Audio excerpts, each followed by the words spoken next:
Hello दोस्तों, नमस्कार, good morning.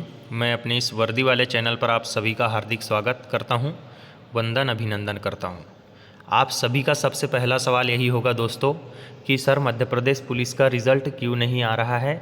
7 दिनों तक हो गया है जो केवीएट लगा हुआ और शुद्धि पत्र जारी हुआ, लेकिन अभी तक इसका रिज़ल्ट नहीं आया है। तो मैं आप लोगों को बता दूं, कभी भी किसी भी वक्त आपके पास रिज़ल्ट आज आ सकता है, क्योंकि भाई साहब आप देखना अभी तक जितने सारे का शुद्धि पत्र जारी किया है तो 3 से 4 शुद्धि पत्र जारी करके उसने 7 दिन के अंदर रिज़ल्ट दे दिया। इसी एक्सपेक्ट के आधार पर हमने बताया था कि 7 दिन के अंदर एमपी पुलिस का रिज़ल्ट आ जाएगा, लेकिन आज 8वां दिन है। 7 दिन तो कल ही ख़त्म हो चुके हैं, आज 8वां दिन है। हो सकता है आज रिज़ल्ट आ जाए या सैटरडे संडे के वजह से मंडे को आ जाए, ठीक है। इससे पहले मैं आपको बता दूं कि डॉक्यूमेंट वेरिफिकेशन में आपको किन किन मुख्य बातों का ध्यान रखना है और इतने डॉक्यूमेंट्स आप अपना तैयार रखें, क्योंकि रिज़ल्ट आएगा तो हो सकता है आपको जल्दी बुला ले, लेकिन जल्दी बुलाने की चांसेस बहुत कम है, बहुत कम संभावना है। इसीलिए फिर भी आपका एक फ़र्ज बनता है कि आप अपने पास यह डॉक्यूमेंट्स रखें। जैसे कि मैं बता दूं, आपके पास फिज़िकल कॉल आएगा। फिज़िकल कॉल आएगा तो वो जो कॉल लेटर रहेगा वो आपको रखना पड़ेगा अपने साथ में, ठीक है। You have qualified in second stage करके आएगा फिज़िकल के लिए, वो आपको रखना है। एमपी पुलिस में फिज़िकल में जाने के बाद में आपको मुख्य रूप से कौन कौन से डॉक्यूमेंट्स आपके पास होना ही चाहिए, ठीक है। फर्स्ट नंबर पर 10th 12th की मार्कशीट आपके पास अनिवार्य रूप से होना चाहिए। दूसरी चीज़ है, यदि ग्रेजुएशन आपने वहाँ पर चूज़ किया है तो ग्रेजुएशन की मार्कशीट भी रख सकते हैं, या आप रनिंग में थे और ग्रेजुएशन नहीं हो पाया था तो फिर कोई ज़रूरत नहीं है आपको ग्रेजुएशन की मार्कशीट रखने की, लेकिन 10th 12th आपको तो मूल रूप से रखना ही रखना है, ठीक है। किसी भी परिस्थिति में जिसका 10th 12th गुम हो चुका है या और कोई दिक्कत हो चुकी है तो अपने स्कूल से लिखवा करके एक एफिडेविट बनवा लेना तहसील ऑफिस से और लेकर के चले जाना, वो चल जाएगा। दूसरी चीज़, जाति प्रमाण पत्र आपके पास आवश्यक रूप से होना चाहिए।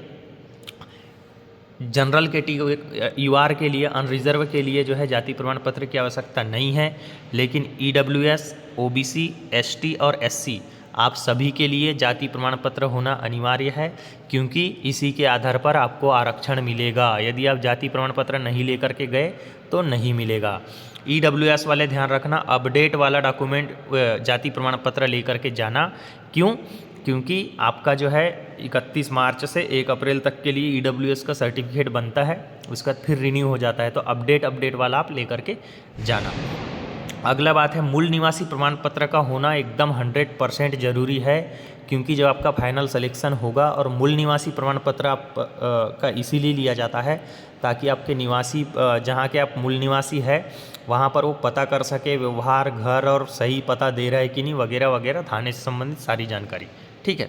अगला, आपकी फ़ोटो चाहिए, कम से कम 8 से 10 फ़ोटो लेकर के चले जाना।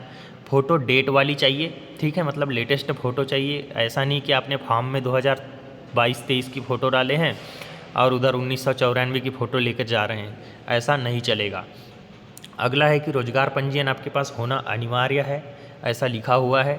जिन बच्चों का रोजगार पंजीयन नहीं बना था फॉर्म भरते समय या डेट ख़त्म हो गई थी और उनका यदि अभी अपडेट नहीं हो रहा होगा तो अभी लेटेस्ट बनवा करके ले जा लेंगे। अब वो जो चलेगा नहीं चलेगा वो बाद का मैटर है, उसके लिए बहुत ज़्यादा डिस्कस हो जाएगा आगे चल करके, ठीक है।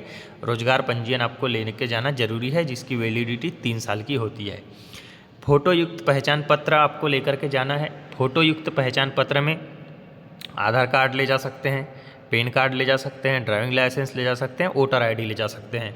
और मेरी बात मानोगे तो चारों के चारों यदि आपके है तो ले जाना, 2-3 है तो 2-3, 2 है तो 2, 1 है तो 1, ये सारी चीज़ आपको लेकर के जाना है, ठीक है। यदि आपकी शादी हो चुकी है तो आप मैरिज सर्टिफिकेट लेकर के चले जाना। शादी नहीं हुई है तो कोई ज़रूरी नहीं है, ठीक है, मैरिज सर्टिफिकेट। और अभी मतलब फिज़िकल के समय की बात बता रहा हूँ, फिज़िकल के समय ये सारा का सारा ले जाना एकदम ज़रूरी नहीं है। ये पूरा डॉक्यूमेंट्स फिज़िकल के समय ले जाना ज़रूरी नहीं है। इसको आप जो है यहाँ पर अभी इम्पॉर्टेंट मैं बता दूँ कि आपको फिज़िकल कॉल आएगा, उसका कॉल लेटर। दूसरा चीज़ है कि 10th 12th की मार्कशीट, जाति प्रमाण पत्र और फ़ोटो, ठीक है, और रोजगार पंजीयन, ये 2-3-4 चीज़ें आपको लेकर के जाना है।